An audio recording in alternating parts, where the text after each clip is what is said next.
Nagar Mohammadi educational and welfare society के ज़ेर एहतमाम जारी अलहिरा उर्दू प्राइमरी और हाई स्कूल इसकी जो है तालीमी सैर शैक्षणिक सहल जो है आज जा रही है।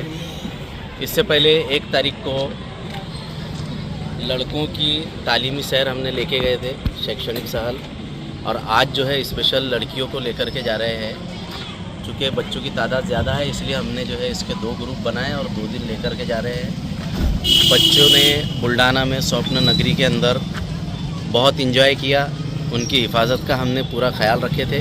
अभी भी लड़कियों को लेके जा रहे हैं। तमाम पेरेंट्स जो है वो बेफिक्र रहे, उनकी हिफाजत का पूरा ख्याल रखा जाएगा बच्चों का, और इंशाअल्लाह बहुत बच्चे वहाँ पर इंजॉय करेंगे और दुआओं के साथ। अल्लाह।